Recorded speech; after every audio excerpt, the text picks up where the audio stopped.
Asalaamu calaykum waraxmatullaahi wabarakaatu. Kusoo dhawaada channelkeennii ubax la channel maalin wanaagsan, habeen wanaagsan, waqtigeeda inta idin wanaagsanaado. Maanta waa cilaan aad u qurux badan oo yaro gaaban. Waxaan ka codsanayaa subscribe-ka iyo like-teena inoo saartaan, sina share gareysaan. Haddaad Facebook-ayga daawato, sii share garee, like-tana inoo taabo, channelkaygana soo booqo. aad baad u mahadsantihiin sida quruxda badan ay igu xidhantihiin, sida wanaagsan ay la joogtaan, comment-ka quruxda badan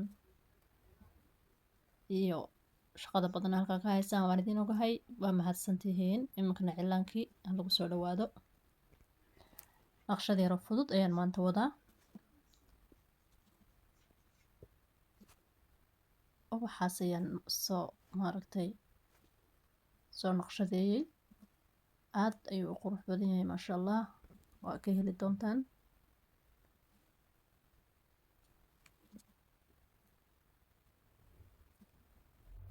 sidaas ayuu kusoo soconayaa. inta yar ayaan dusha ka saarayaa, qurxinayaa, ku hagaajinayaa.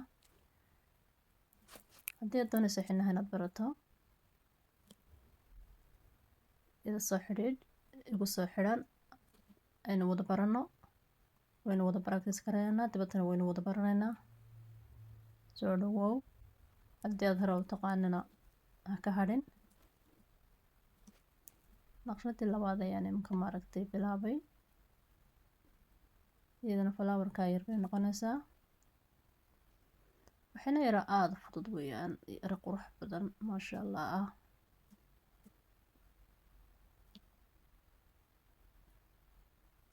flower-ka waa dusha laga soo buuxinayaa.